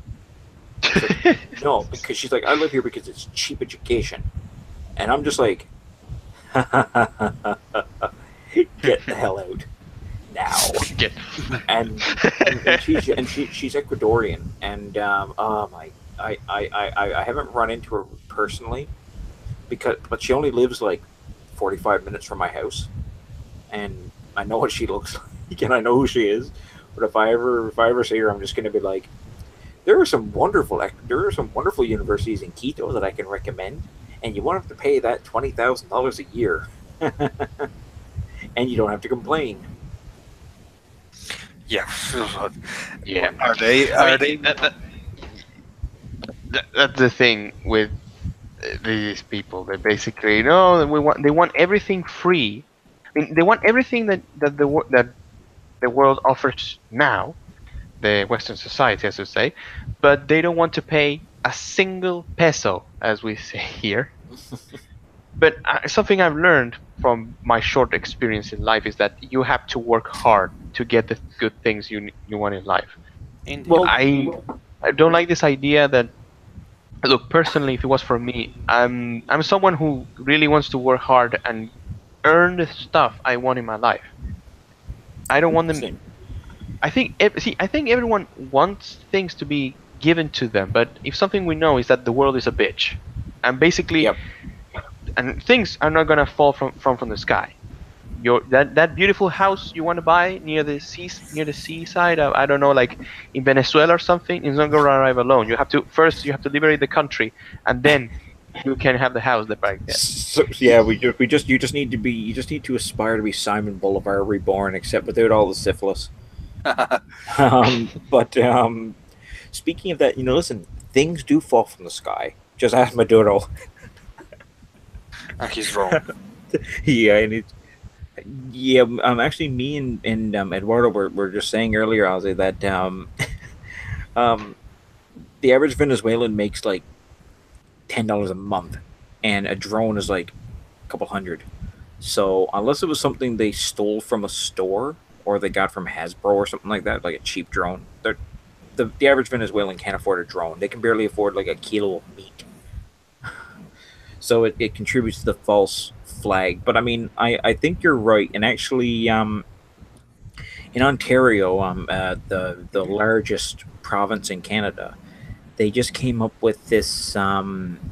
This conservative government came into power in this province, and they've ordered 100-day review of the social welfare program. And I sent you guys that. Did I send you guys that link? Okay. Um, I sent it earlier in offline, and they're questioning her about, they're like, Miss McLeod, why, or McLeod, why is the I can't even pronounce her name. I've been away from Gringolandia too long. I can only pronounce Latin names now. but but they're like, Miss McLeod, what are you gonna do with this program? Well, no, she's like, I don't know. We're just starting a review. I don't know what we're gonna find yet. I'm just looking at it. It's like, well, what changes are you can make? I'm not telling you. We're still doing the review. And they keep asking her, and they keep asking her, and at the end she just says, "Frick it."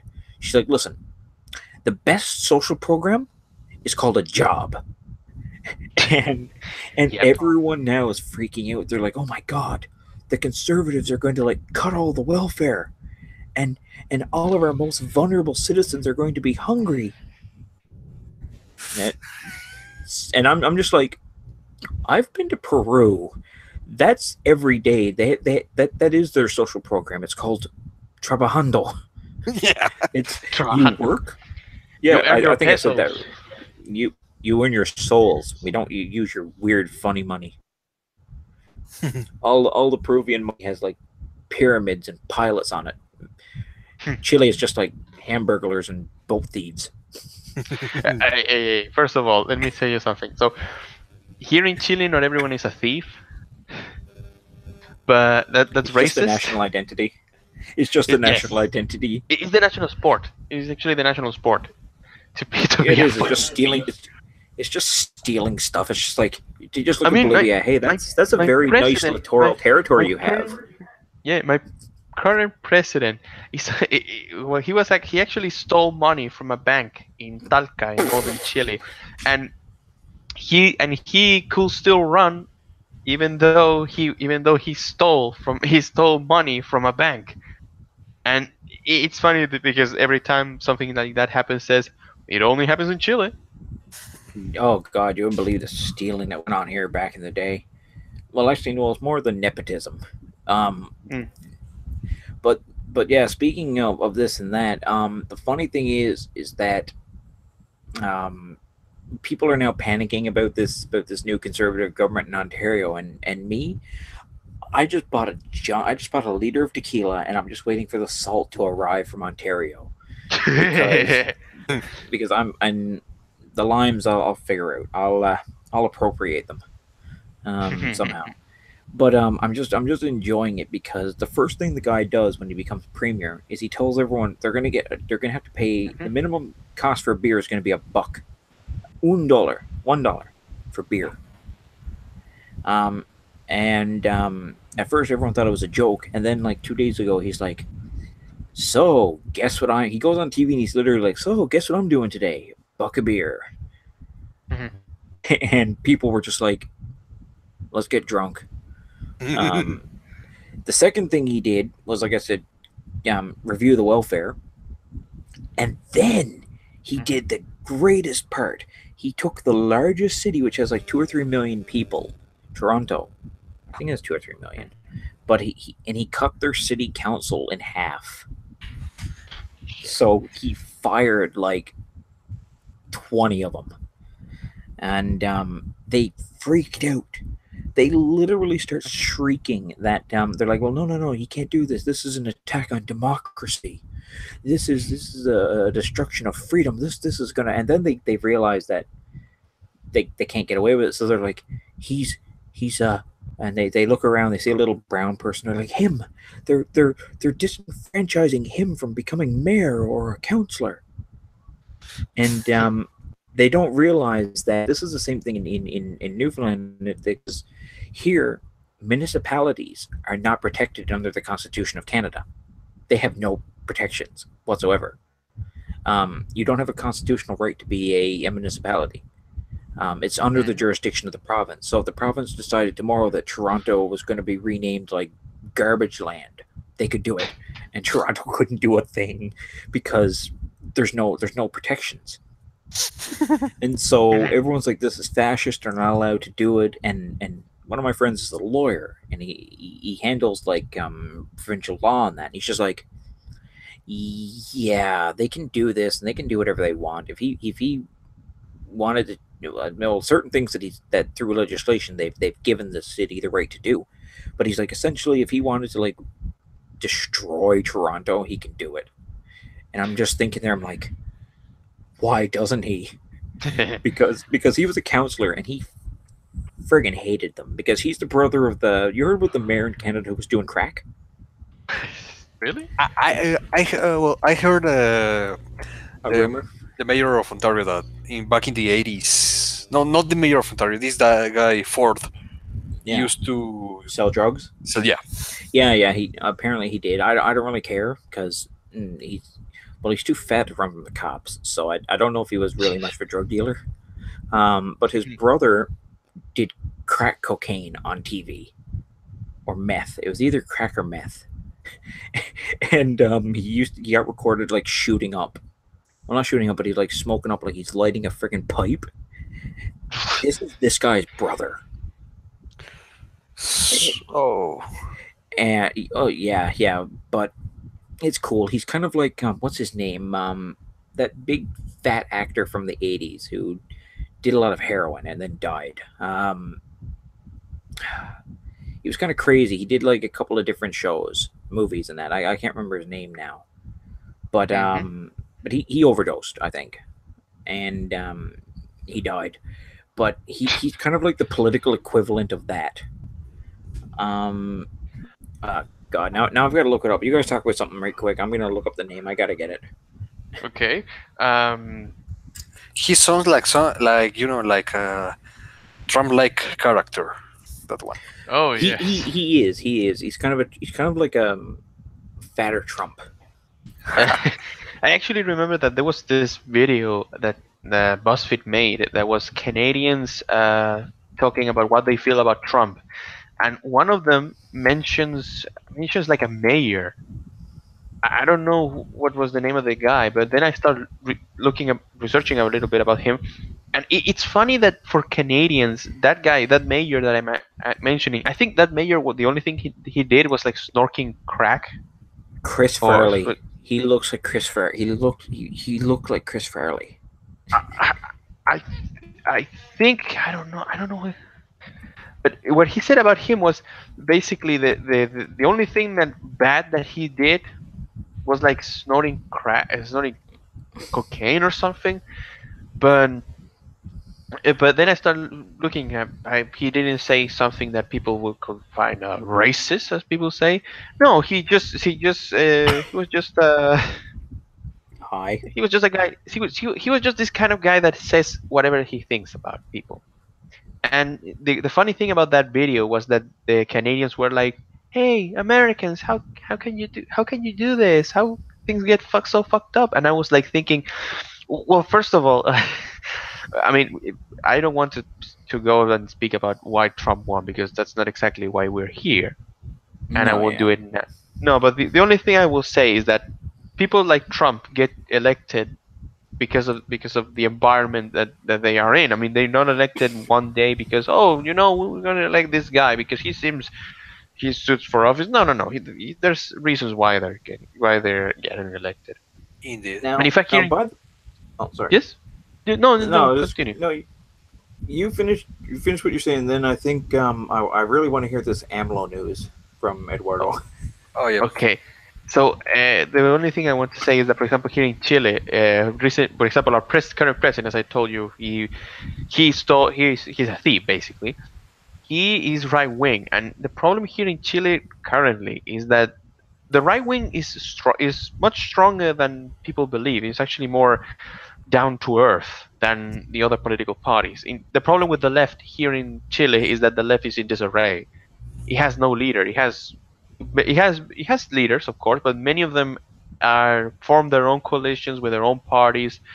So, and they're basically saying, no, we need to retake the government again from the right wingers, from Moody and from all the guys who supported Pinochet during his dictatorship. And the problem is, I'm thinking, well, first of all, you need to unite. You need to unite because that's a problem the left seems to have.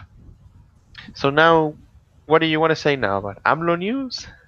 Yeah, because this week in AMLO Nation, well, after all this campaign of him against the all other candidates, and how he was going to weed out corruption from the government. Uh, yeah, he confirmed one of the big dinosaurs of the Mexican political system, Manuel Barlet, as his as the head of the CFA. Well, in Spanish is Comisión Federal de Electricidad, Federal Commission of Electricity. So, a guy that is a really big enemy of the energetic reform. The energetic reform opened the market to, for example, Shell and Exxon to put gas stations here.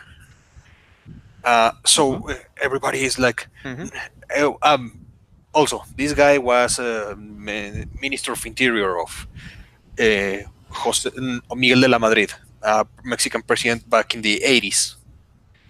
He, according to all these chairos, orchestrated the big fraud of the 1988 election, in which the system, had a breakdown, and this candidate from the left was winning, Lázaro Cárdenas. No, sorry. His son, Cuauhtémoc Cárdenas, was winning, and then when the system was back on, look at that! Carlos Salinas de Gortari actually won the election. Who would have thought? Woohoo! Yeah.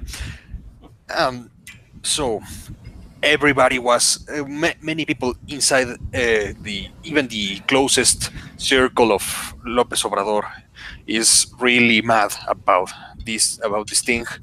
And now, I mean, this just happened this weekend, but I think the next week is gonna blow off. It's apparently the rumors that AMLO is inviting pre-candidate Jose Antonio Meade to collaborate with him are true. They uploaded a video to Twitter saying that, okay, I talked to him. He's a nice guy. Everyone says that. Yeah, never mind all the shit I told about him. So now everybody in his side, the very people that is a lot of people that voted for him is questioning him that what the hell are you doing? You were supposed to be the chosen one to end these people. No, but wait a minute, isn't the fellow who was Minister Interior under de Madrid, wasn't he a member of Partido Revolucionario Institucional? Indeed, every president from Lázaro Cárdenas. Okay. So he's just bringing in PRI again. Yeah, he is bringing all the people from a lot of people from PRI, the Partido Revolucionario Institucional, back to work with him. So he's but not any people from that party. He's bringing the people that actually collapsed the system back in the 70s and the 80s. So there are like the old guard, the dinosaurs. He's John Hammond back. Does anyone notice the irony in the name of it? It's institutional revolutionary. Yeah, it's the utmost contradiction in political history. Yeah, no, actually, the best one is my party, the Progressive Conservatives. That's Google Progressive Conservative Party Newfoundland. It's the name of the party.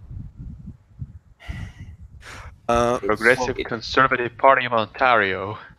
Yep. Okay, so I'm not a PCO member, but I'm PCNL. But they're all different parties, completely different parties. Oh, I see. It's weird because there's go on. Okay, I think I found it. The Progressive Conservative Party of Canada. It was okay. They're gone now. but Yeah, they're gone. they became the Conservative Party under Darth Harper. I mean, Lord High Emperor. I mean, Prime Minister Stephen Harper, Mhm. the greatest man to ever wear a vest, and I don't mean a bulletproof one. He wore a sweater. He wore way too many sweater vests. But he was like, if you say his name now, you get like a hissing noise. It's almost like Trump, but just more Harper? Canadian. Yeah, Harper. Everyone here thinks he's like Hitler. Why? He seemed like a nice guy. He was a really like he wasn't flashy. That's the thing. Like if you say his name in Newfoundland, people will beat you up if you say he was a good prime minister because him and the premier of Newfoundland at the time was this weird old. Well, I can't say weird, but he was an oligarch named Danny Williams, and he was just this really rich lawyer and business owner, and he became premier and pretty much got into a pissing contest with the federal government, who then responded by saying, and the prime minister literally went out and said, "I don't need Newfoundland in the election." And the funny thing is, he didn't because we only have 7 seats in Parliament, so they really don't need us. But either way, he caught. And the funny thing is, they're technically part of the same party, but he got into this fight with them and took down the Canadian flags for like a couple of weeks. Really? Oh yeah. I'll try to find it and like send you the links because it's like it does. They got into this fight, and I think it was before Harper was Paul Martin was prime minister, and he was just like they got into this dispute over oil royalties, and he's just like, "The hell with all of you! Take down the flags." And we did, and there was this huge hullabaloo about it. Danny Williams flags. Take out the fucking flag. No, he did. Maple Leafs removed an offshore feud. We had to remove all the flags from provincial buildings. It was fun. It was a fun couple of weeks. You know, it almost happened something to me similarly, but it wasn't a flag. So I was in a drama club a long time ago, and I remember that one day I went with my shirt from the national soccer team of Chile, because I think that day was the Copa America. Yeah. And I have a shirt that it was from my father, but I always wear it, and every time I wear it, Chile never loses. I mean, they tie a lot of games, but they never lose when I use it. So I was using it, and I remember one of my every one of my classmates said, "You," and I was like, "Hey, what's wrong? I'm wearing my national colors." And they say, "No, that nationalism irks me." And another girl said, "You know, it's too red for me." Fuck you! You were a communist. You told me last night. What the? No, really. This reminds me of a certain quote. And Ozzy, you'll probably know this because they probably beat it into you in school. Lads, the battle will be unfair, but cheer and have courage. Never has our flag been hauled down before the enemy, and I hope this will not be the occasion for it to happen. And then it did. So just follow the example of Pratt and just get the flag hauled down after you get shot. You know, I actually, my plans when I finish studying are probably to go out of Chile and, I don't know, go to Europe or North America. I don't know. I don't want to stay. That's I mean, I love my country. I feel proud of being Chilean. I feel very happy of who I am and where do I come from, and I will never forget it. I will always wear the colors of my country proudly. But right now, as things are now, I don't feel comfortable here. I wouldn't either with all that stolen land on your conscience. Probably. Because I need to go because Mapuches are gaining power, and I don't want to be here when they come looking for me. Oh yeah, because you're one of the Criollo class. Yep. Nah, I count as if I go to Peru, I count as the Peninsular, so I'm probably first on the chopping block if the communists take power. Probably. But it's wait a minute. Oh my God, guys! If you check the chat, Llama is registered to one of those cringy groups that did the election campaign ads. I'm really hoping it's the no, I'm not your ex guy. I'm Please, I'm gonna please. ask her, is it the not your ex guy?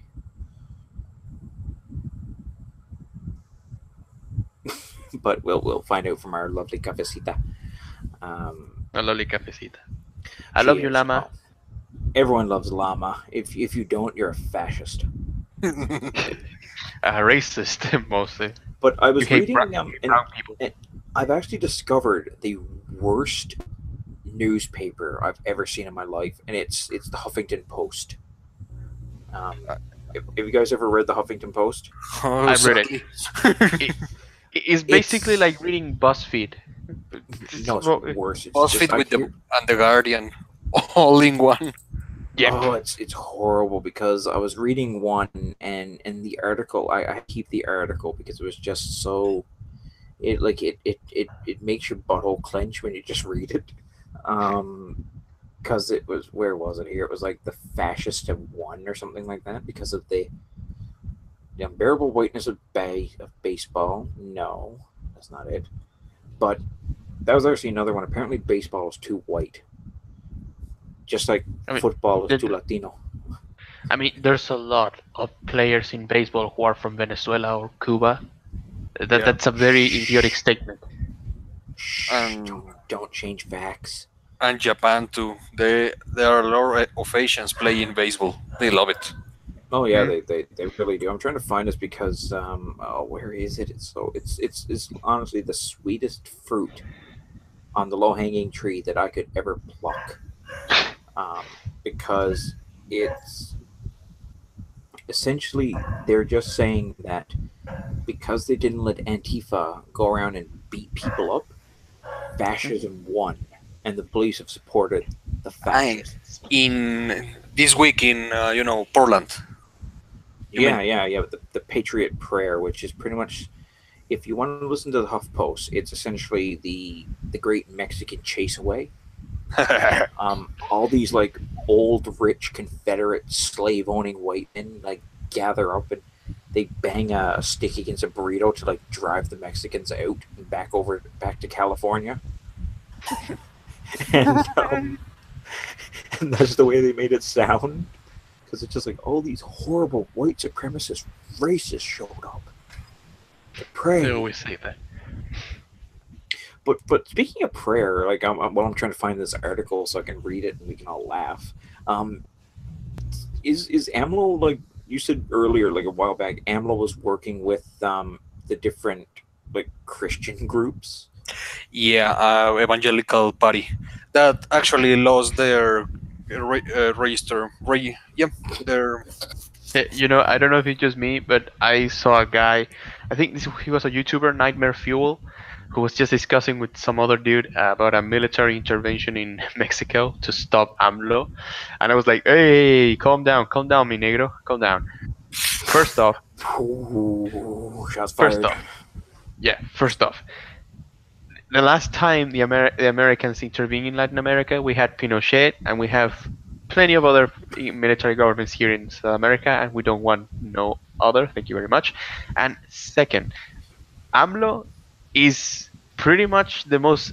He's not an Allende, definitely. He's not Allende. He's not Castro. He's not. He's none of those. And I think that as you say, Ernesto, then AMLO is just bringing back old dinosaurs back from their graves to work in his government. I think it will be basically the same as the previous one, just with a new face. Oh, guys, here it is. I'm gonna have to do my SGW voice. Okay. um, violent proto-fascists came to Portland. The police went after the anti-fascists. And I'm just like, what?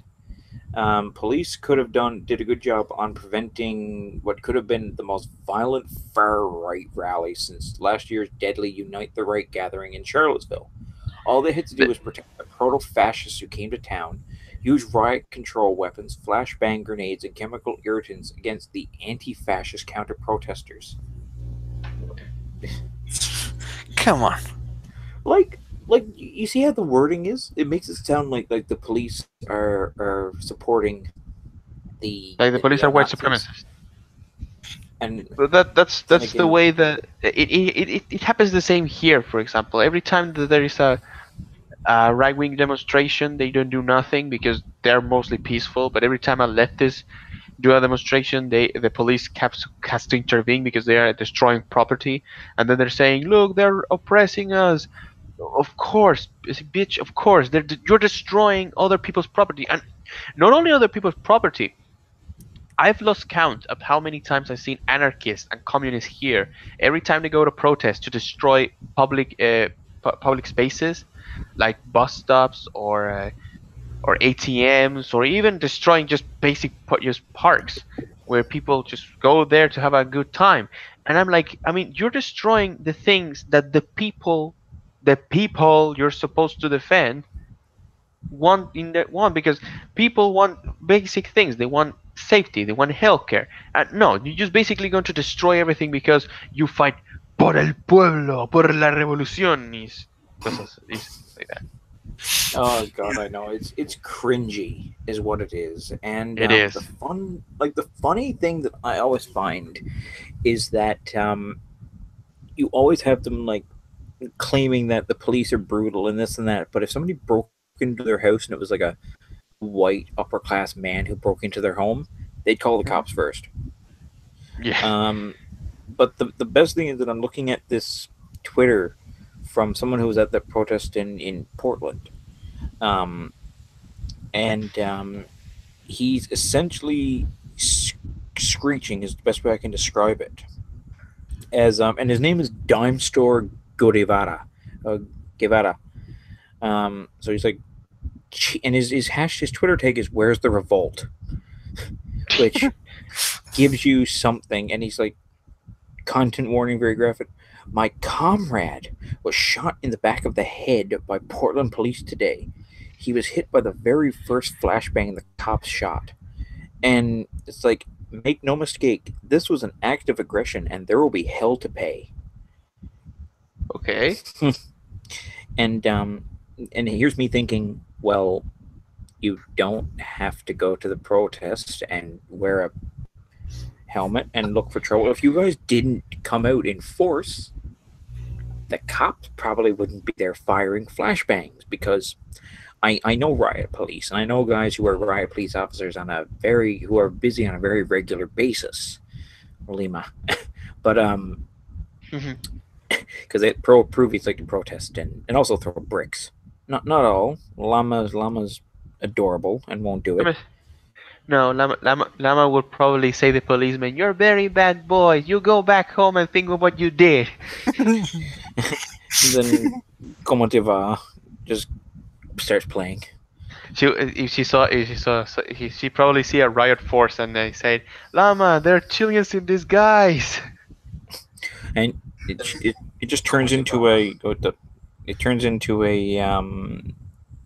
like a thing from 300, and she just leaps into the mass and just tears them apart. Chileans. But Give us back the Huáscar. and Tacna. No. Actually, then she's just like, wait a minute, you can keep Tacna. Just to keep the fucking Bolivians from getting our land, from getting their boats back. But the funny thing is though, like the way they make it sound like they're on the right side of history. Every time. They're out fighting the fascists, as if all of a sudden like Nazi zombies have risen from the grave, and it's up to these skinny jean wearing gender fluid heroes of today to fight them. I think that the three of us here are of course opposed to the obvious, the white supremacy and stuff like that. Yeah, definitely. I'm opposed to it. I mean, first of all, we are we're from Latin America, or some of us want to live in Latin America, and I think we're pretty much the last people who will be able to enter the ethno state. And as someone who has read a lot about fascist ideology, I will say that I'm opposed to it, and I will never do something to fight for it or to support that idea. So I really hate this mentality that many people in the left, and I've seen it in Discord servers and Twitter profiles, basically saying that average conservative Joes, like people who have traditional conservative views, are basically aiding Nazis. And I think the problem is that they're not seeing the bigger picture. Most of these Nazis are still secluded in the internet or in echo chambers. So they're not out there in force. I mean, they're there, and I will oppose them whenever I see them, but they're not out there. As you know Well, what I mean? the best way to fight the neo Nazis and that is just essentially just ignore them, because in a sense that you just don't listen to the bullshit they spout, because most people are smart enough to realize that the darn Mexicans aren't controlling the world in some secret cabal. Well, actually, no, Carlos Slim. Sorry, yeah, but he owns everything. So Yep. Yep. He owns Trump. but he Um, does. um, I don't know. I don't think so. He have Oh a come on, he's with the Illuminati. he kind of have in his pocket, but well, maybe. But don't even get me started on Illuminati. I'm not even a conspiracy theorist. But no, it's just kind of weird because everybody is always shouting about these fascists and that. And the funny thing is, like, the neo Nazis aren't the problem. It's the leftists who are the authoritarians, because they're like, we want freedom for everybody. We want equality, but we also want you all to shut up. Mhm. But isn't that taking away a freedom? Isn't that what the fascists? No, we're not fascists. But do you believe in socialism on a national scale? Well, yes. Well, you're a national socialist. And I've said that to people because I mean, if you think about it, it's right, because you want to implement socialism nationally. So technically, it makes you a national socialist, and you want to aggressively expand socialism into other countries, which is, I used to be a Trotskyist, so, and the Communist Party loves to Get out keep of here. bringing that up. But the Communist Party of Canada keeps bringing that up for some reason while they autistically scream at me. Instead of actually giving me a real argument, which is always delightful. I love watching them try to, like, just call me like some kind of, like, enemy. I mean, Because here in Chile, Yep. they call me actually they called me a facho for basically saying that I didn't support the feminist movement. I mean, I support the reason why my classmates, my classmates are it is protesting an because incel. Incels. yeah. I mean, Actually, I gotta say this real quick. I'm sorry. I remember this. Remember when that truck thing happened with the incel? And I mean, as tragic as that was, I mean, people Oh, yeah. died, and I mean, I can't go with it. But Yeah, I came up with a nickname for that, because they always say, like, the truck of peace. yes. I called it the truck of cuck. If you think about it, it's true. It's true. It's true. I'm just like, and it's just like those damn women who won't date me. Yeah, stupid Eduardos and all these masculine people. I keep using your name. I'm sorry, man. It's just the most Latin name I can think of. it's okay. It's like one of those, or like Santiago. Santiago. Something. Just see the wind blow Reinaldo. through his hair. Oh, Ronaldo. Just see the wind blow through his hair. The way he speaks Spanish. The way he Speaks. moves those kilos. In his plane, he is Los Señor de los Cielos. Es el señor de la noche. Oh God, I love how the Mexican like the cartel people have, like, the best nicknames. Yeah, but I mean, it's true when you said it. But the funny thing is that I said, you see, I support the reason why my classmates are protesting, but I can't call myself a feminist. And a friend of mine, well, she's not much of a friend of mine now, told me told me that if you were, I thought you were smart. If you were smart, you will be a feminist. And I said, that's the reason why I'm not a feminist, because I'm smart. Because I don't think I need a label to to fight for for equal rights. And she said, but But feminism fights for equality. And I said, you can be an egalitarian and still do the same thing. no, feminism doesn't fight for equal rights. People they like to say that it does, but that's just the way it's shutting people up. Feminism fights for to make women a special class above men. It's just like a lot of the minorities in that. I mean, look, as the official Blanco in the room, I'm entitled to say we haven't exactly been very nice to the other peoples of the world, Aztecs. Um, Actually, no, Yes, that was righteous because we had to stop all that sacrificing and degeneracy. Just kidding. Uh, pagans. and, well, all that free love probably offended them too. Hmm. Um, I'm just assuming that Aztec Empire was like some kind of weird hippie paradise of sacrifice and orgies, but and Has uh, to have happened. feathers. there were more like cannibalism and Oh yeah, yeah. It was wonderful times, and that culture is beautiful. And we shouldn't have destroyed because all cultures are beautiful, even the cannibal ones. Yep.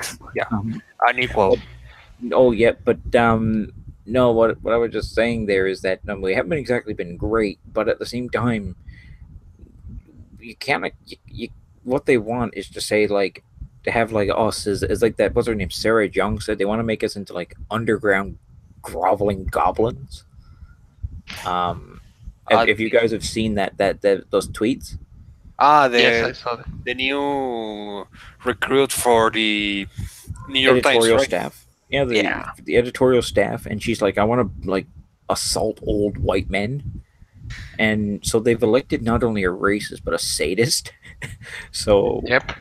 good job, New York Times. This is Yeah. why I don't read Western publications. I mean, Um, that's also the reason why I have a problem looking for sources to know what is going on in the world. Because let's imagine El that Comercio. someday, yeah, Just read El Comercio de Peru.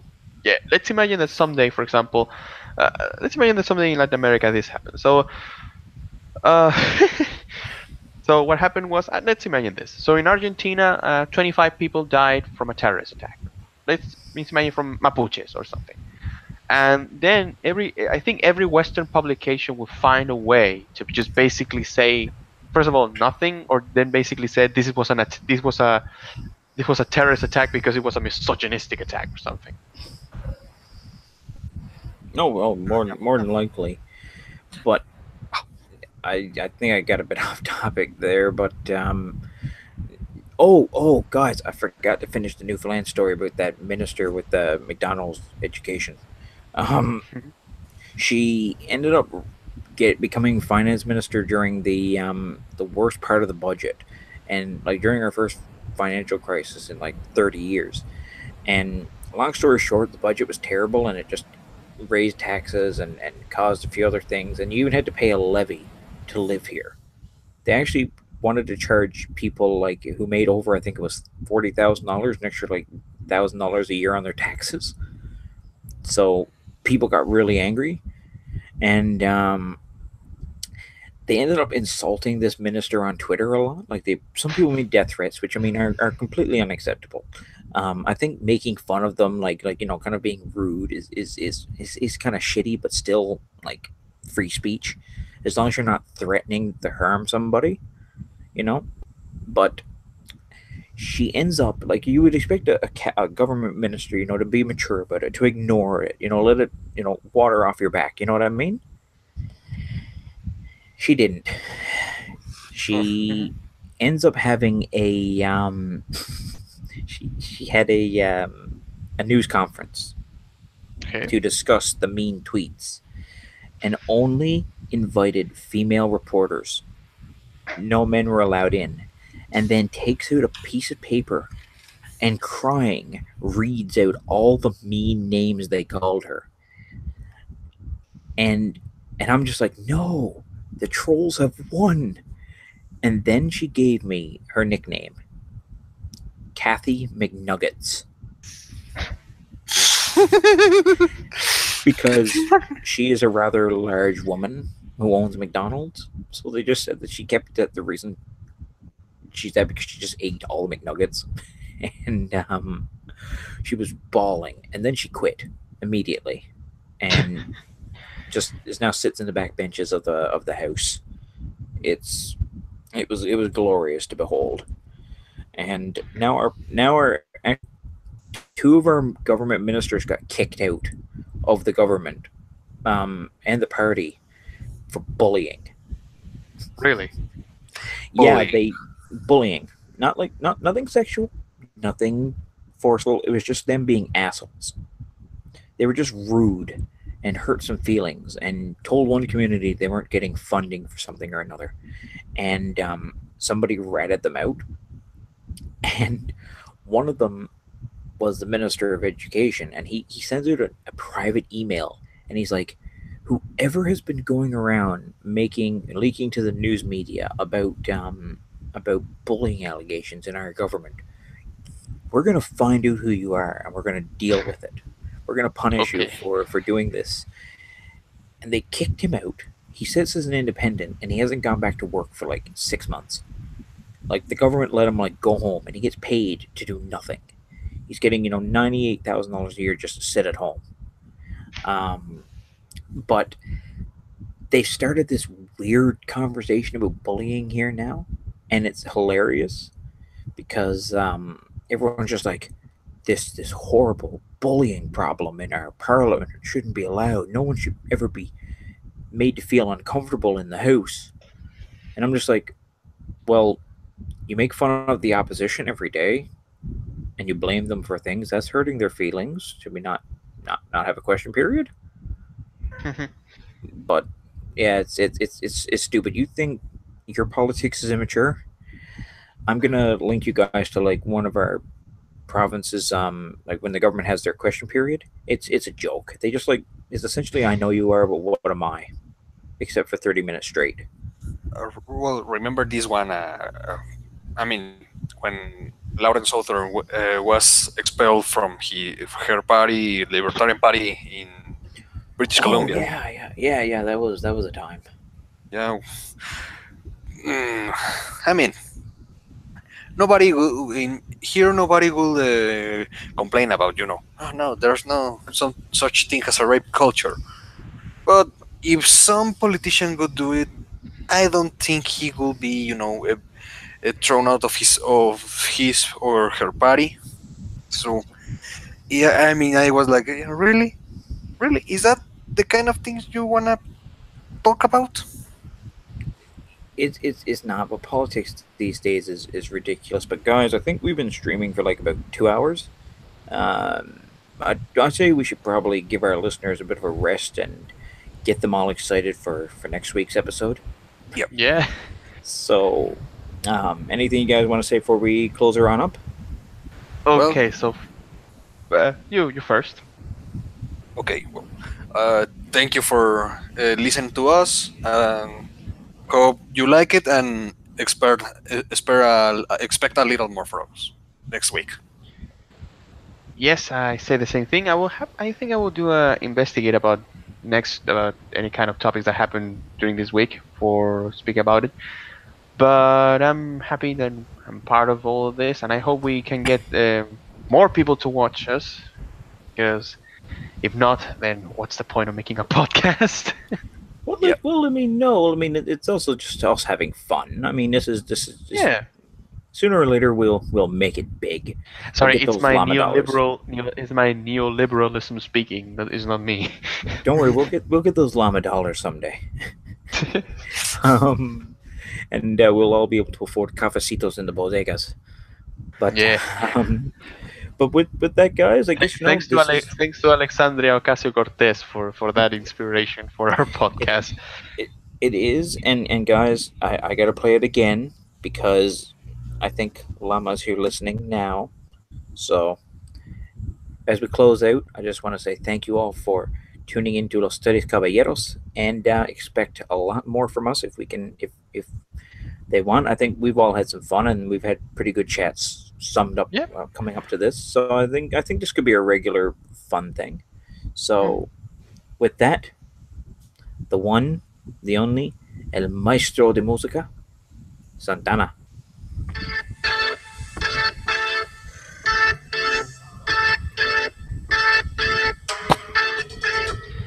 Good night, everybody. Good night. See you.